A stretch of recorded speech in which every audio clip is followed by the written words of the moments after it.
The silence was a weapon, and for 3 days everyone in courtroom 4B thought it was being used against her. They saw Eleanor Vance, a ghost in beige, and assumed her silence was the sound of defeat.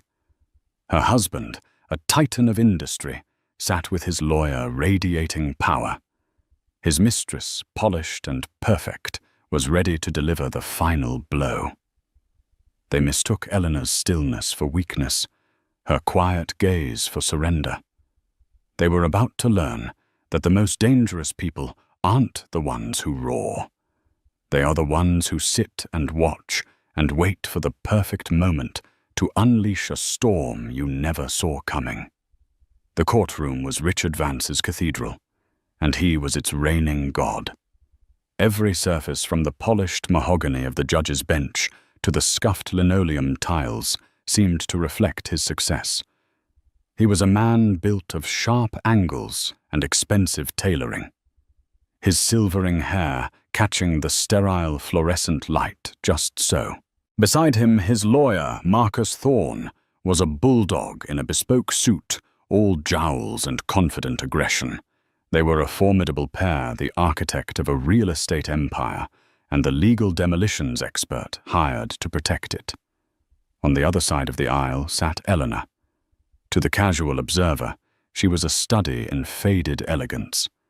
Her beige linen suit, once a symbol of quiet sophistication, now seemed to hang on her a size too big for the woman she had become. For 3 days, she had remained a statue of composure. She listened without flinching as Thorne painted a portrait of her as a pampered, clueless housewife who had contributed nothing to Richard's colossal success with Vance Sterling properties beyond hosting the occasional dinner party. Mrs. Vance Thorne had boomed on the first day his voice, echoing in the cavernous room, enjoyed the fruits of Mr. Vance's labor. A beautiful home, luxurious vacations, a limitless credit card for her. Hobbies. The word hobbies was laced with a particular venom, reducing her life's work, curating art for private collectors. A skill that had once filled their home with beauty and conversation to little more than a girlish pastime. Eleanor didn't react. Her hands remained loosely clasped in her lap. Her expression was placid, her gaze fixed on a point just beyond the judge's shoulder. Inside, however, a slow, cold fire was burning. She remembered the nights she'd spent poring over architectural blueprints with Richard, her fine arts background giving her a unique perspective on line and form. She remembered the small inheritance from her grandmother, the $50,000 that served as the seed money for their first risky property, flipper detail conveniently absent from Richard's triumphant narrative of being a self-made man. She remembered sketching the original swan-like logo for Vance Sterling on a cocktail napkin during a hopeful wine-fueled dinner 20 years ago. Her own lawyer, a court-appointed man named Mr. Davies, was competent but utterly outmatched. He was a dinghy facing a battleship. He shuffled his papers, raised meek objections that Thorne swatted away like flies, and offered Eleanor sympathetic, helpless glances. He had advised her to settle. "Eleanor, they're offering you the house and a 5-year alimony package. It's more than most get. If this goes to trial, Thorne will eviscerate you. He'll paint you as a gold digger." "I am not a gold digger, Mr. Davies," she had replied, her voice quiet but firm. "I was a partner. I was the co-founder. I will not be erased." He hadn't understood. No one did. They saw the shell, not the steel beneath. The discovery of the affair hadn't been a text message or a lipstick-stained collar. It had been far more insidious, far more insulting. She had been looking for a property survey in Richard's home office when she found a separate set of architectural plans rolled tightly in a cardboard tube. They weren't for a client. They were for a private residence, a breathtakingly modern glass house cantilevered over a cliff in Big Sur. The project name was the Serenity Project. And on the client detail line, it read R. Vance and C. Sterling, Chloe Sterling, the impossibly young, raven-haired VP of acquisitions at his company, the woman Richard had called his protégé. Suddenly, all the late nights at the office, the hushed phone calls, the sudden business trips to California, clicked into a sickeningly clear picture. They weren't just having an affair. They were building a future on a foundation of assets Eleanor had helped create. That was the moment the quiet, accommodating Eleanor began to recede, and a new, colder, more calculating version of herself began to form. She didn't scream or throw things. She didn't confront him. She calmly rolled the plans back up, placed them exactly where she found them, and went downstairs to make coffee. She sat at the kitchen island, the heart of the home she had built, and she began to think. Not as a wife, but as a strategist. She knew this day in court was coming, and she knew Richard's ego would be his undoing. He wouldn't just divorce her. He would try to humiliate her, to obliterate her contributions, to leave her with nothing but crumbs from the feast she had helped cook. And that was exactly what she was counting on. So she sat day after day, absorbing the blows. She listened to financial experts testify that her name was on none of the primary corporate accounts. She heard former colleagues of Richard's men she'd had in her home for Christmas speak of his singular vision and drive. Each lie, each calculated omission was a stone. They thought they were burying her with them. They had no idea she was using them to build a foundation of her own. Richard Vance took the stand on the second day, a masterclass in performative charm and subtle arrogance. He was dressed in a dark navy suit that made him look less like a defendant and more like a keynote speaker at a wealth management conference. He smiled warmly at the judge, nodded respectfully at the jury, and completely ignored the woman he had spent 2 decades married to. Marcus Thorne led him through his testimony like a seasoned conductor. The questions were softballs designed to inflate Richard's ego and solidify his narrative. Mr. Vance. Could you tell the court how Vance Sterling Properties began?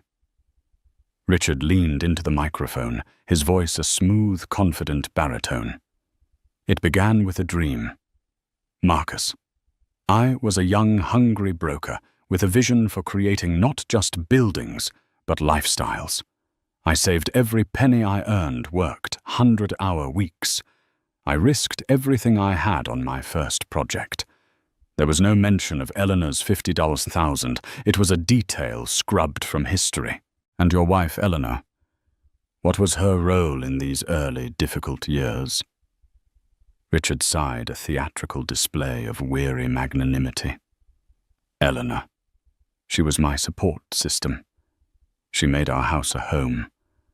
I wanted her to be comfortable, to be free from the stress of the business world, so she could pursue her passions. Art gardening, charity luncheons. I was proud to provide that life for her. The narrative was clear. He was the creator, the provider. She was the beneficiary, the kept woman. He spoke of multi-million-dollar deals, closed on golf courses of sleepless nights, spent wrestling with zoning laws of the sheer force of his will that had bent the city's skyline to his ambition. He was Icarus, telling the story of how he built his own sun.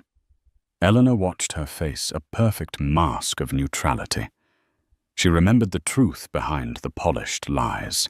The deal closed on the golf course had been salvaged by her when she charmed the investor's wife at a gallery opening, bonding over a shared love for the sculptor Alberto Giacometti. The investor had later told Richard, "Your wife is a class act." She sealed the deal. Richard had simply smiled and accepted the compliment as his own. The sleepless nights were real, but he wasn't alone. She had been beside him brewing coffee at 3 a.m., acting as a sounding board for his frustrations, and often providing the simple, elegant solution his overworked mind had missed.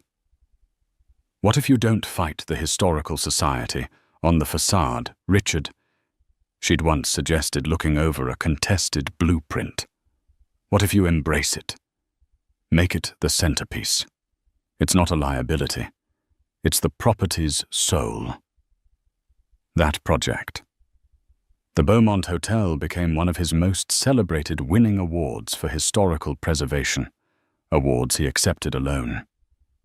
Thorne pressed on his questions, becoming more pointed. "So, to be clear, Mr. Vance did.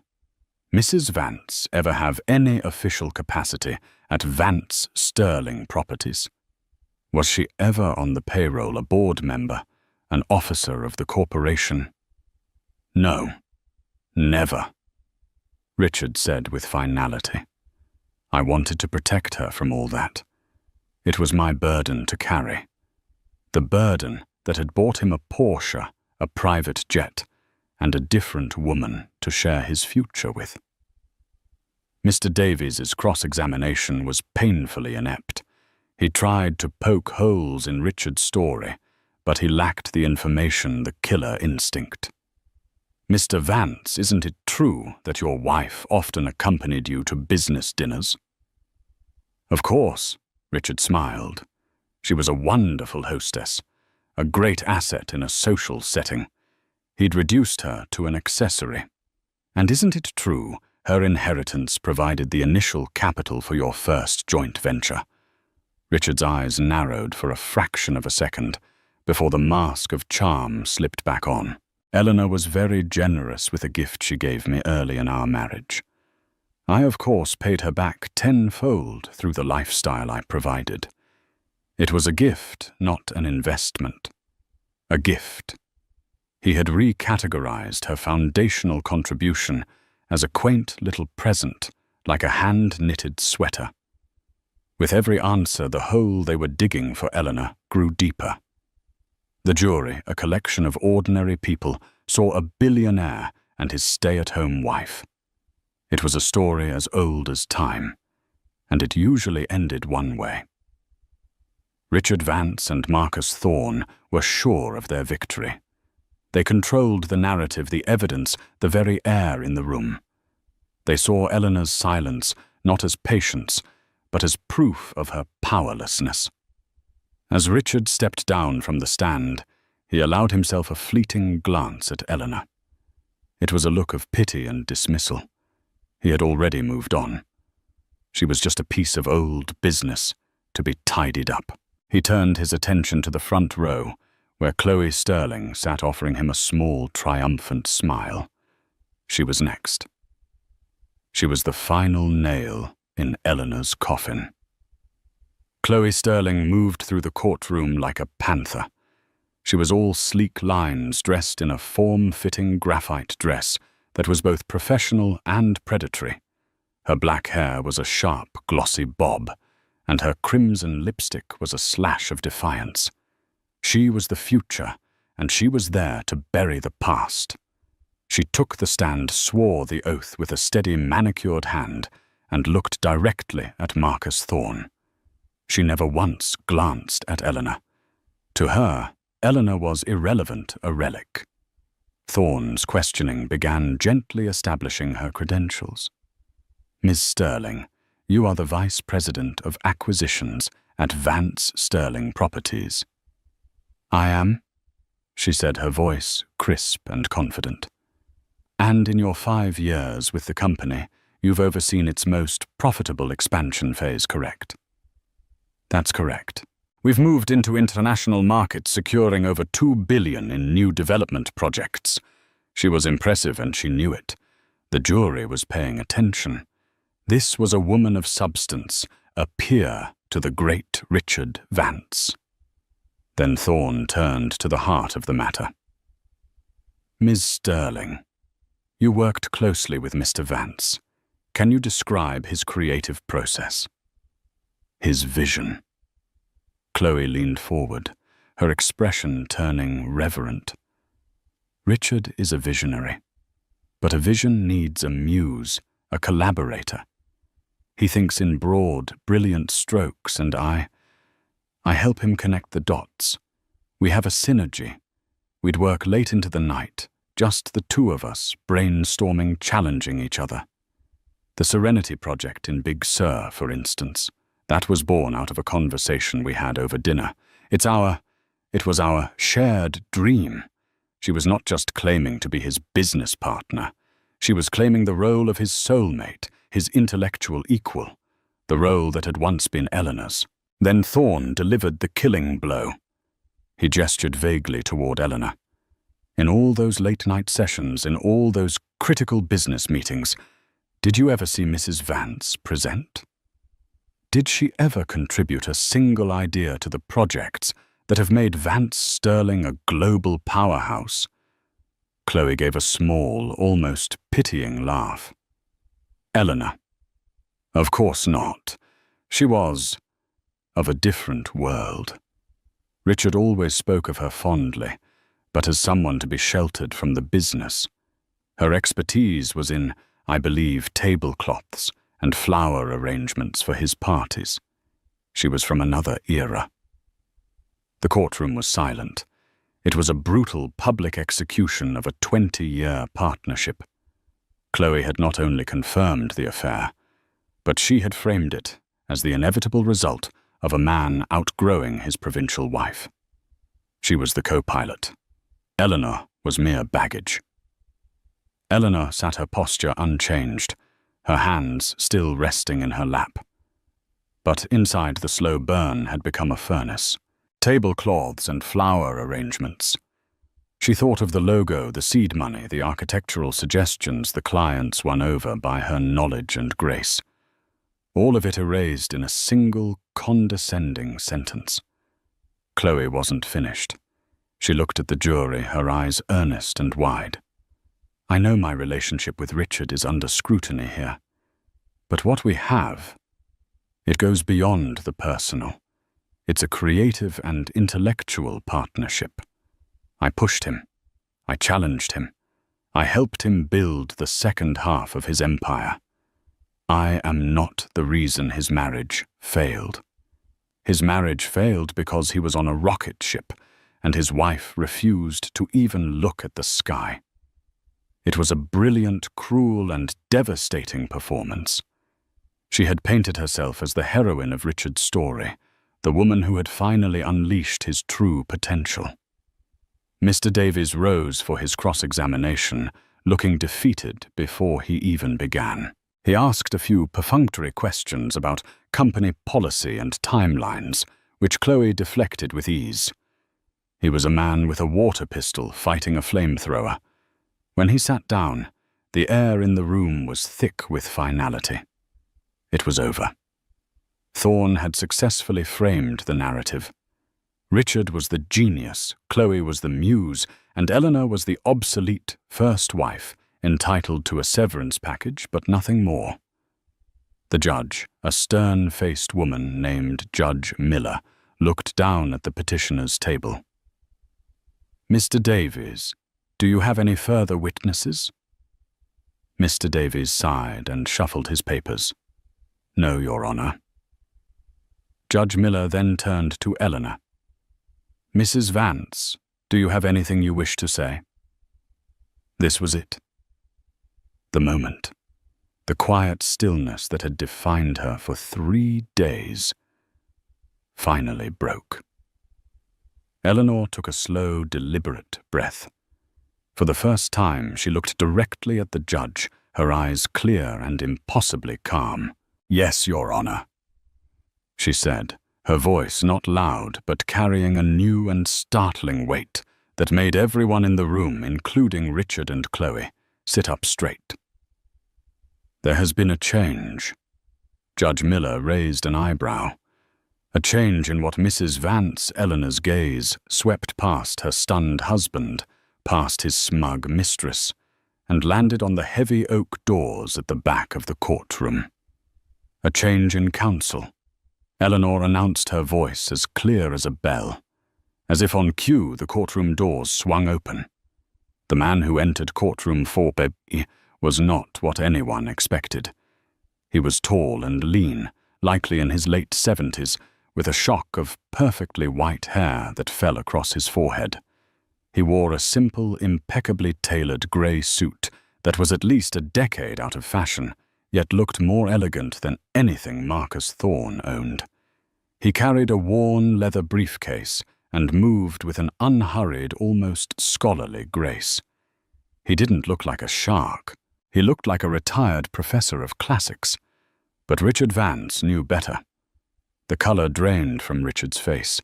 His mouth fell slightly agape, the confident smirk he'd worn for 3 days melting into a mask of pure, unadulterated shock. He looked as if he'd seen a ghost. Marcus Thorne looked on, confused. He nudged his client. "Richard." "Who is that?" Richard didn't answer. He couldn't. He just stared his multi-billion-dollar empire, suddenly feeling like a house of cards in a hurricane. The old man walked down the aisle, his footsteps making a soft, steady rhythm on the floor. He nodded respectfully to the judge, then turned and placed his briefcase on the table next to Eleanor. He gave her a small, reassuring smile before addressing the bench. "Your Honor," he said, his voice a gravelly, resonant timbre that commanded instant authority. "My name is Julian Croft. I will be taking over as counsel for Mrs. Eleanor Vance, effective immediately." A ripple of murmurs went through the small gallery. The court reporter's fingers froze over her keys. Even Judge Miller, a veteran of countless courtroom dramas, leaned forward, her interest piqued. But Thorne was the one who reacted audibly. He let out a small, strangled gasp, as if he'd been punched in the gut. "Julian Croft." He whispered, his bravado gone, replaced by a reverence bordering on fear. "I thought he was dead." He wasn't dead, but he might as well have been. Julian Croft was a legend, a phantom from a bygone era of law. In the 80s and 90s, he was the most feared corporate litigator in the state, known as the Ghost of King Street, for his uncanny ability to find the skeletons in any company's closet. He was famous for his photographic memory, his surgical cross-examinations, and his utter refusal to lose. Then 20 years ago, at the absolute peak of his career, he had vanished. He'd announced his retirement, dissolved his practice, and retreated from public life entirely to care for his ailing wife who had passed away a few years later. He had not set foot in a courtroom since. But the most devastating fact, the one that was currently causing Richard Vance's heart to hammer against his ribs, was not Julian Croft's legendary status. It was his personal connection. Julian Croft had been Richard Vance's first boss, his mentor. The man who had taken a brash, ambitious kid from the wrong side of the tracks and taught him everything about business negotiation and the law. Julian had been more than a mentor. He had been a father figure. And Richard had betrayed him. 15 years ago, Richard, empowered by his growing success with Vance Sterling, had engineered a hostile takeover of a smaller historic firm. That firm was owned by Julian Croft's ailing brother-in-law. Richard had used the very tactics Julian had taught him, leveraging inside knowledge of the firm's financial weaknesses to buy it out for pennies on the dollar, bankrupting the family, and according to many, hastening the man's decline. Julian had never forgiven him. They hadn't spoken a word since. Judge Miller collected herself, peering over her spectacles at the old man. "Mr. Croft, this is highly irregular. The trial is already underway." "I am aware, Your Honor," Julian said calmly, "and I apologize to the court. However, my client has been assessing the situation. She has now determined that my particular expertise is required. I have already filed the necessary substitution of counsel with the clerk. I am prepared to proceed immediately. Proceed with what Thorne stammered, finding his voice. We've already presented our case. My client has testified. The key witness has testified. Julian Croft turned his head slowly, and for the first time fixed his pale blue eyes on Marcus Thorne. The effect was chilling. Yes, she has, he said, his voice dropping slightly. And I believe that is the perfect place for me to begin. With the court's permission, I would like to cross-examine Ms. Chloe Sterling. A jolt went through the room. Chloe, who had been watching the proceedings with detached amusement, suddenly looked unnerved. The hunter had just become the prey. Judge Miller looked from the flustered Thorne to the composed Croft, then to Eleanor, who sat with a newfound serenity. Something significant had just shifted in her courtroom. This was no longer a simple one-sided divorce. Very well, Mr. Croft. The judge said, her voice laced with intrigue. The court will allow it. Ms. Sterling, please retake the stand.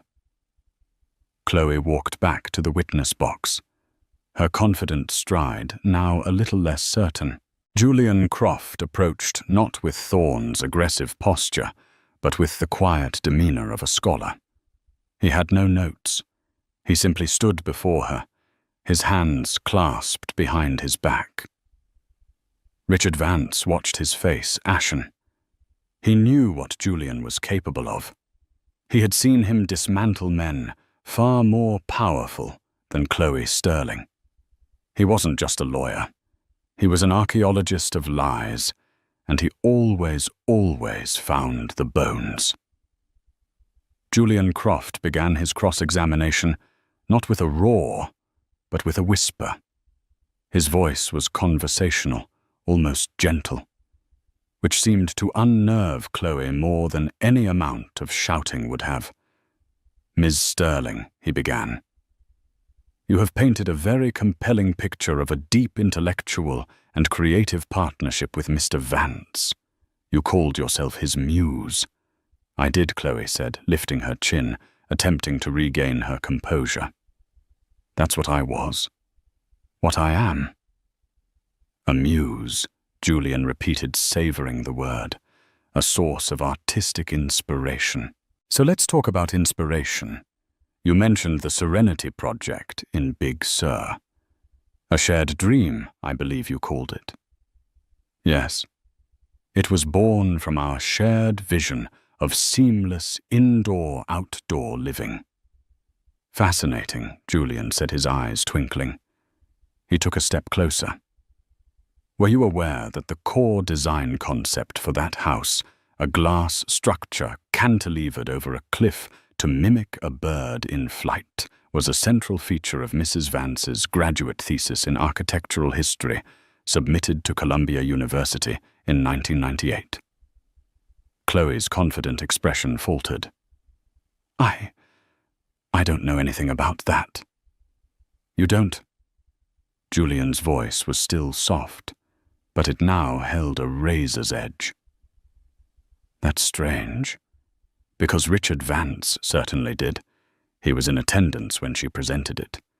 He called it brilliant and ahead of its time.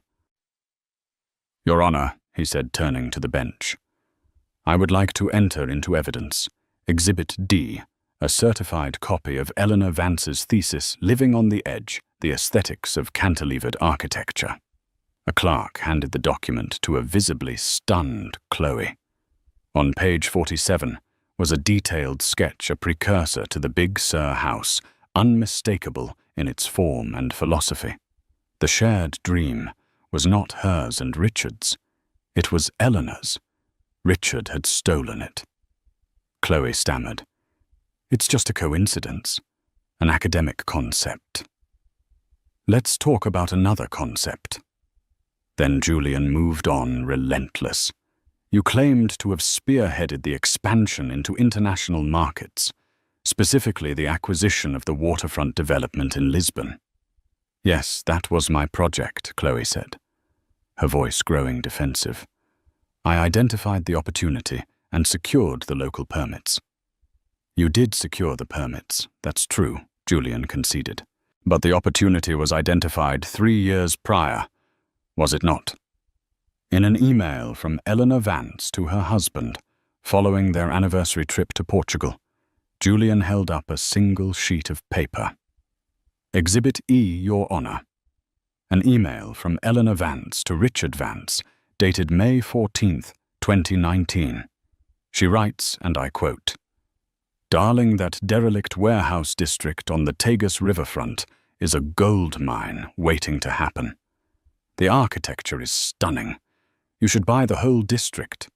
It reminds me of the meat-packing district in New York 20 years ago." Does that sound familiar? Ms. Sterling. Chloe was pale. Richard handles thousands of emails. He gets suggestions from people all the time. But this one he forwarded directly to you, didn't he? Julian pressed. With the note, "Chloe, look into this. Eleanor might be onto something." But when you presented the final proposal, Mrs. Vance's name was nowhere to be found. Was it? You presented her idea as your own. Marcus Thorne shot to his feet. "Objection. Counsel is badgering the witness and making baseless accusations." "Your Honor," Julian said calmly, not even looking at Thorne, "I am simply establishing a pattern of behavior. The very pattern Ms. Sterling and Mr. Vance have accused my client of contributing nothing.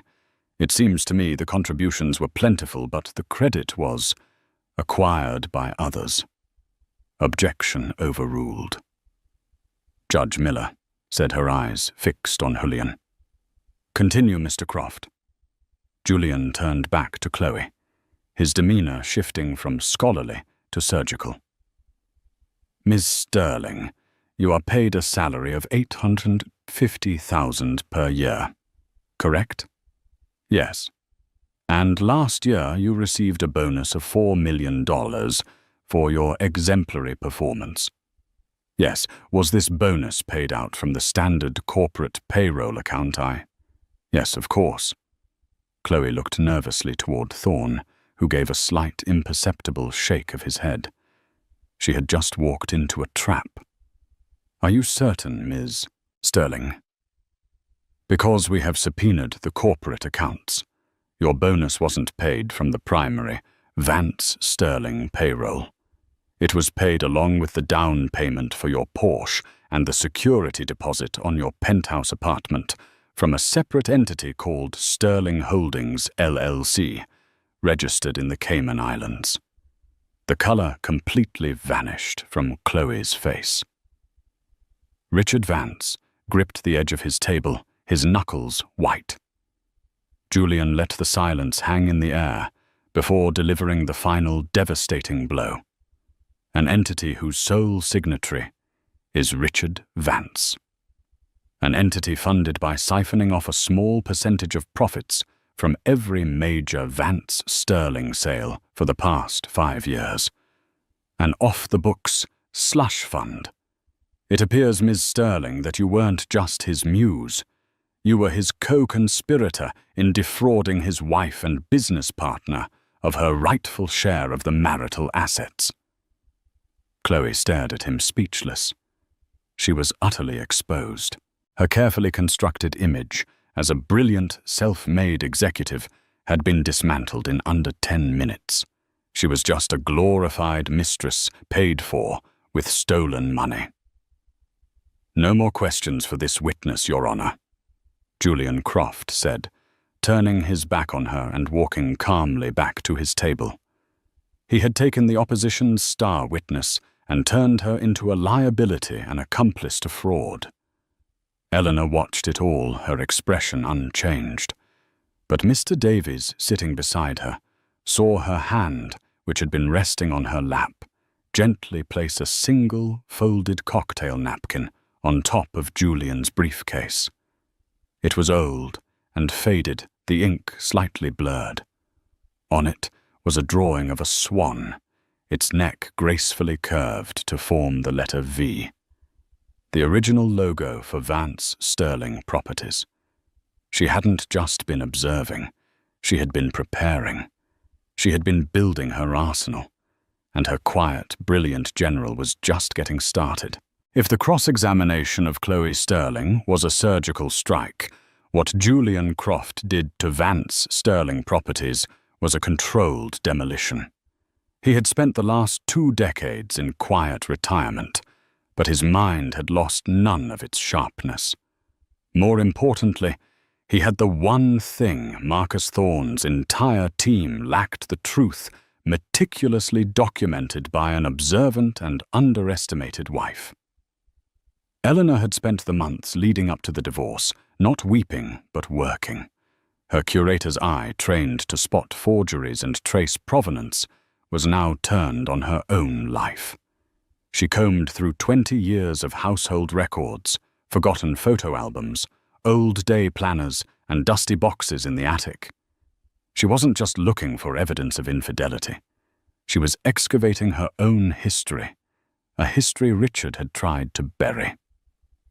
Julian now laid that history bare for the court to see. His first move was to dismantle the myth of the self-made man. He called to the stand a mousy, balding man in his late 60s named Albert Finch. He was the retired bank manager who had handled Eleanor's inheritance after her grandmother passed. Mr. Finch Julian asked, his tone respectful. "Do you recall a transaction in 1999 involving Mrs. Vance? Why, do, sir?" Very clearly, Mr. Finch said, peering through his bifocals. "Eleanor, Mrs. Vance came to me. She wanted to wire $50,000 from her inheritance account, not to her husband, mind you. She was very specific. It was to go directly to a holding company to purchase their first investment property. So it was not a gift to her husband, as Mr. Vance testified. Oh no, it was an investment. She had me draw up the paperwork as such, a seed capital investment in exchange for a 50% founding partnership stake in their new venture." Julian turned to face Richard, a venture which a month later was incorporated as Vance Properties. The Sterling was added years later. Your Honor, Exhibit G, the original wire transfer and investment agreement signed by Albert Finch, a document Mrs. Vance kept in her grandmother's recipe box for 22 years. Thorne was on his feet, objecting furiously, but the damage was done. The very foundation of Richard's story, that he had started with nothing but his own grit, had crumbled. He was not a solo act. He was a partnership. Next, Julian called a surprise witness, David Chen, the celebrated architect behind 3 of Vance Sterling's most iconic and profitable buildings. Richard smiled, assuming David was there to testify for him. They played golf together. Mr. Chen Julian began. "You are familiar with Eleanor Vance, are you not?" "Of course," David said, smiling warmly at Eleanor. "Eleanor is brilliant. Her understanding of spacelight and aesthetic flow is more intuitive than most trained architects I know." Richard's smile vanished. Julian continued. "Could you tell the court about the design process for the Azure Tower?" "Certainly." Richard brought me the initial contract, but I was struggling with the client's demands for the lobby. They wanted something grand, but not ostentatious. I was stuck. Richard invited me over for dinner to discuss it. During the meal, Eleanor and I started talking about her recent trip to the Guggenheim in Bilbao. She began sketching on a napkin, explaining how Gehry used curved metal to create a sense of movement and light. That sketch. David paused, looking directly at the jury. That sketch became the basis for the Azure Tower's award-winning lobby. I still have it, And did Mrs. Vance receive any official credit for this multi-million-dollar design contribution? Julian asked quietly. No, David said, shaking his head. Richard told me to keep it between us. He said it was better to keep business and home life separate. Julian Croft proceeded like this for an entire day. He produced evidence of Eleanor's direct and substantial contributions. There was the cocktail napkin with the original logo sketch, authenticated by a handwriting expert. There were emails from Richard years old, praising her genius eye for scouting undervalued neighborhoods that later became development gold mines. There was testimony from a high-powered city councilwoman who recalled Eleanor's passionate, well-researched argument at a neighborhood board meeting that had secured the crucial zoning variance for the Beaumont Hotel. With each piece of evidence, each witness, Julian was not just proving Eleanor's involvement, he was systematically deconstructing the persona Richard had so carefully built. Richard Vance wasn't a lone visionary. He was the front man for a two-person band who had later decided to kick his co-writer out and claim he wrote all the songs himself. The final blow came when Julian recalled Richard Vance to the stand. Richard, now visibly shaken and hostile, took his seat. Julian didn't ask about Chloe or the hidden accounts. He asked about his old mentor. Richard Julian said, his voice laced with a cold, quiet disappointment. 15 years ago, you used the principles I taught you to dismantle my brother-in-law's company. Do you remember what I told you was the single most important principle of good business? Richard stared back, his jaw tight. Maximizing shareholder value. No. Julian said, his voice cutting through the silent courtroom. I told you the most important principle was that your name, your word, is your only true asset. That integrity is the foundation upon which any lasting empire is built. You seem to have forgotten that. You erased your wife's name from your company's history. You erased my brother-in-law's legacy. You erase anyone who is no longer convenient to you. Julian walked back to his table and picked up a thick binder. Your Honor. This is the sum of our evidence. It proves beyond any doubt that Vance Sterling Properties is not the sole creation of Richard Vance. It is and always has been a marital asset built from a 50-50 partnership. Mrs. Vance is not seeking alimony. She is not seeking a settlement. She is seeking what is rightfully hers. 50% of the company, she co-founded her name, restored to the corporate charter, and her history, which her husband tried so hard to erase, brought back into the light. He placed the binder on the clerk's desk with a heavy final thud. It was the sound of an empire being broken in two. The 2 days of recess while Judge Miller deliberated were a unique form of torment for everyone involved.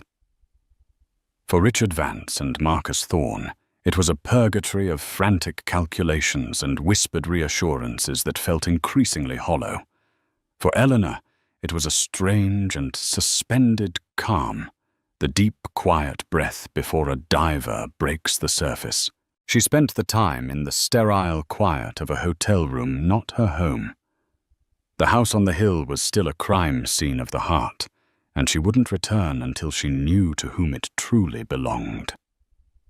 She read a novel, drank tea, and for the first time in months, slept through the night. The battle was over. All that remained was the verdict of the war. When they reassembled in courtroom 4B, the atmosphere was electric with tension.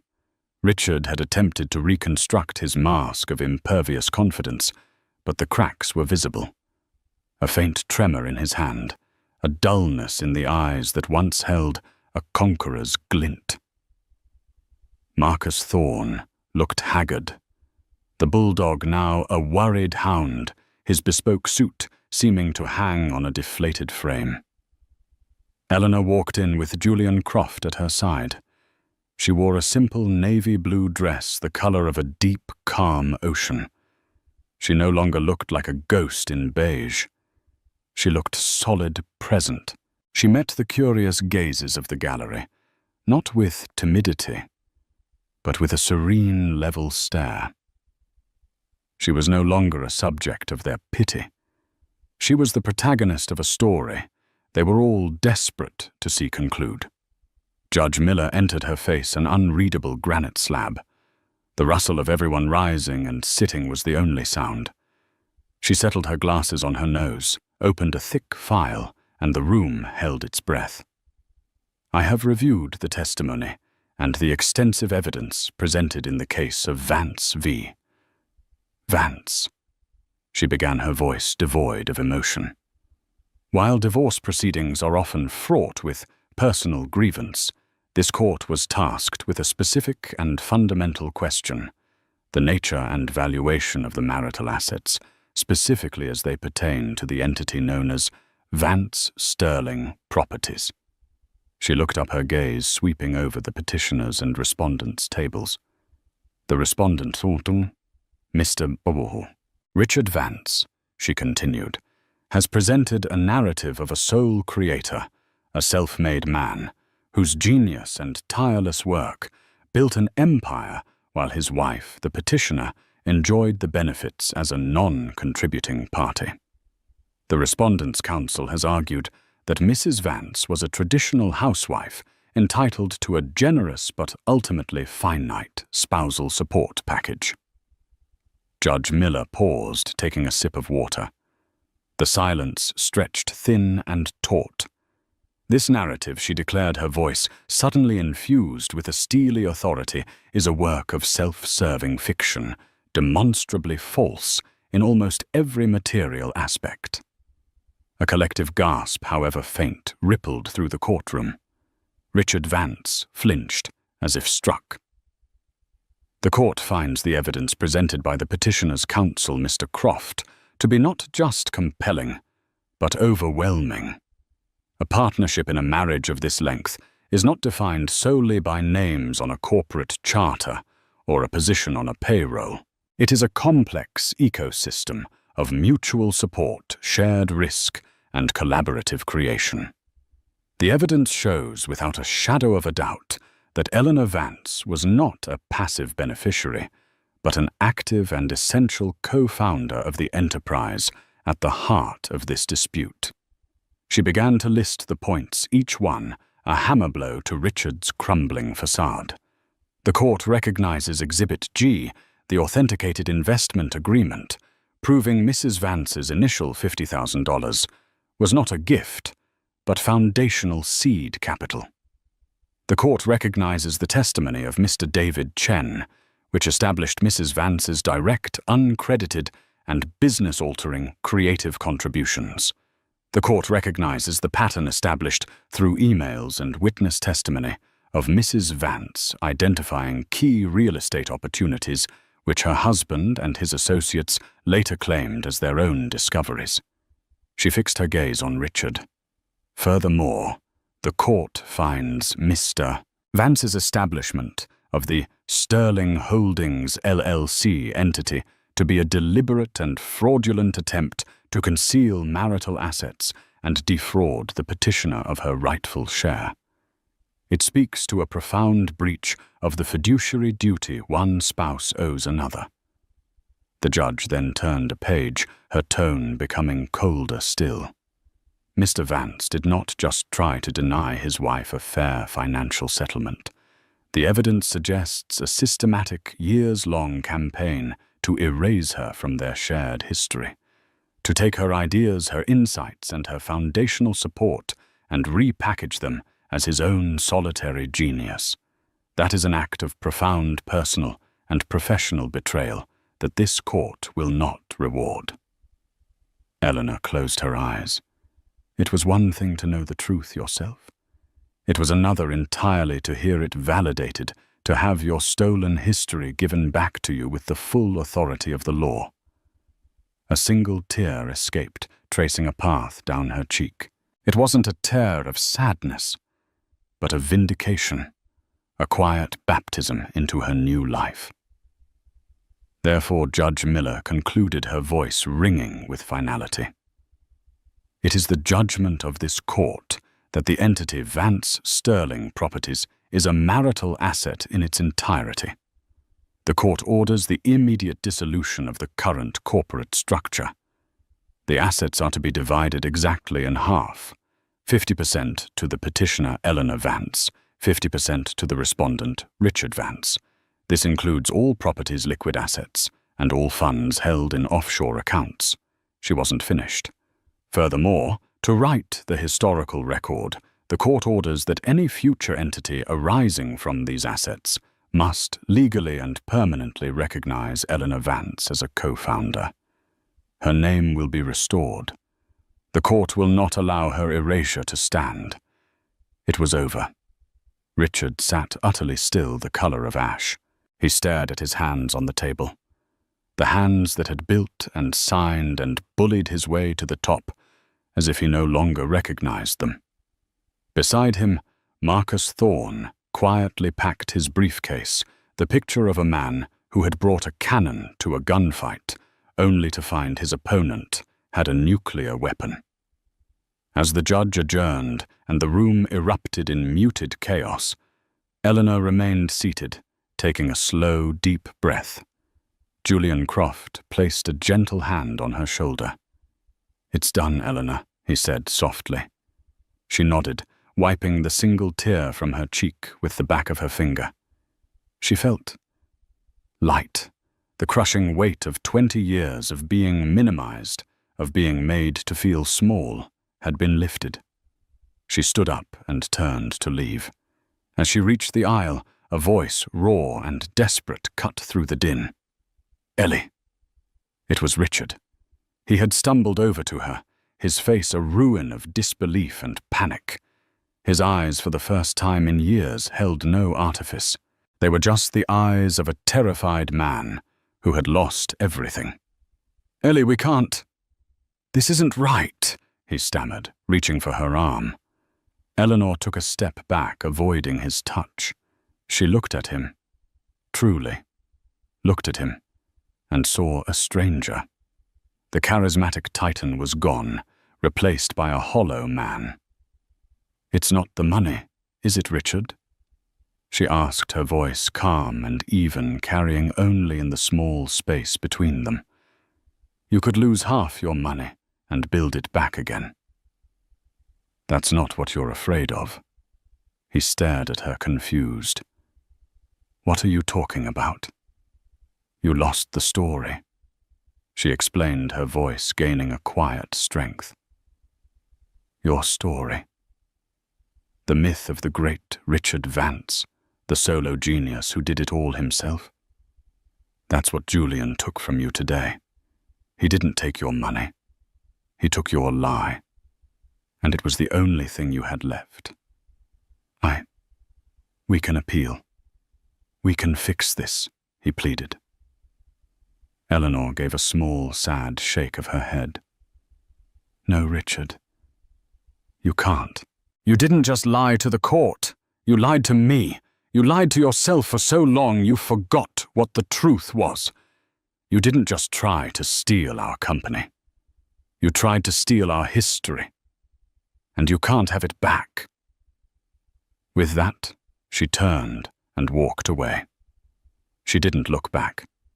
She walked down the aisle past the stunned faces and whispering reporters, with Julian Croft at her side. As she pushed open the heavy courtroom doors and stepped into the light of the hallway, she felt the last 20 years fall away from her like a heavy coat. The week that followed was a blur of reclamation. She returned to the house on the hill, not as a guest in Richard's world, but as its rightful owner. The first thing she did was walk into his cavernous, mahogany-paneled office. On the wall behind his desk was an enormous, flattering oil portrait of him, commissioned 5 years ago, depicting him staring heroically into the middle distance. Without a moment's hesitation, she lifted it off the wall, carried it into the garage, and leaned it against a stack of old tires, facing the wall. She went back inside the space on the wall, now a blank, promising void. She spent days with accountants and lawyers, the new team she was assembling. She was decisive, intelligent, and focused. The men and women in suits, initially expecting a bewildered housewife, quickly learned they were dealing with a formidable mind. She was not just claiming her assets, she was taking command of them. Finally, at the end of the week, she met Julian for coffee. It was a crisp, clear autumn day, and they sat at an outdoor table of a small, sunlit cafe. The noise of the city felt distant, a world away from the suffocating silence of the courtroom. "I cannot thank you enough, Julian," Eleanor said, her hands wrapped around a warm mug. "You didn't just win my case. You gave me my voice back." Julian smiled, his old eyes crinkling at the corners. "Your voice was always there, Eleanor. It was just quiet. Sometimes a quiet voice speaks the most profound truths. I simply provided the amplification." He looked at her, a genuine pride in his expression. "I confess I took this case for reasons of old business, for my brother-in-law. But I finished it for you, seeing you in that courtroom, seeing the strength you held in your stillness. It was a privilege. Still," she said, "I owe you more than I can say. Then pay me back by doing something brilliant with what you've won," he challenged gently. He nodded toward a leather-bound notebook on the table beside her. "What's next for the co-founder of one of the city's largest real estate empires?" Eleanor opened the book. It was filled with sketches, notes, and ideas. On the first page was a beautiful, elegant design for a new company logo. 2 letters, E and V, were intertwined to create the image of a house with an open door conveying both structure and welcome. Below it, in clean, crisp lettering, were the words, "Vance, Curation and Design." "My hobbies," she said, the word now stripped of all its condescending poison, reclaimed as a badge of honor. "I'm going to pursue them full-time, but not as hobbies, as a business." She began to speak, and the voice Julian had unlocked was now filled with passion and vision. "For 20 years I curated our homes, our life, the art on our walls. I helped clients and investors feel a connection to a space. That's what's missing from so much of modern development, a soul. Richard built expensive boxes. I want to build homes. I'll consult with architects from the ground up, design interiors, curate art collections for private and corporate clients. I'll use the capital I've won to invest in ethical, beautiful, human-centric design." She tapped the logo. "Vance Curation. I'm keeping the name. My name. The one I earned." As she was speaking, her phone buzzed. She glanced at the screen, a small, surprised smile forming on her lips. "Who is it?" Julian asked.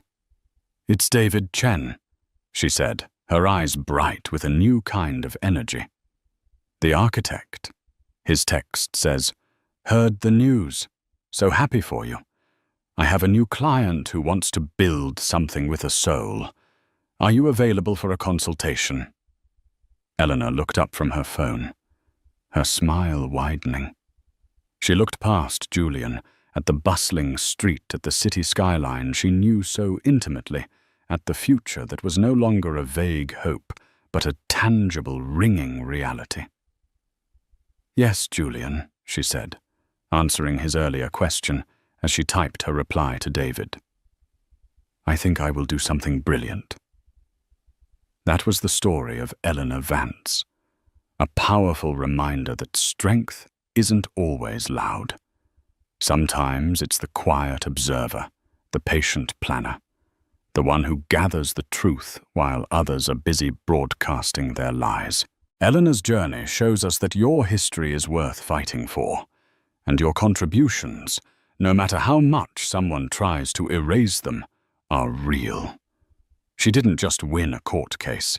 She reclaimed her identity and proved that the most formidable power comes from knowing your own worth, even when the world tries to tell you you're worthless. If her story of quiet resilience and ultimate triumph resonated with you, please take a moment to hit that like button. Share this video with someone who might need a reminder of their own inner strength. And don't forget to subscribe to the channel and turn on notifications for more real-life stories of justice, empowerment, and incredible personal victories. Thank you for listening.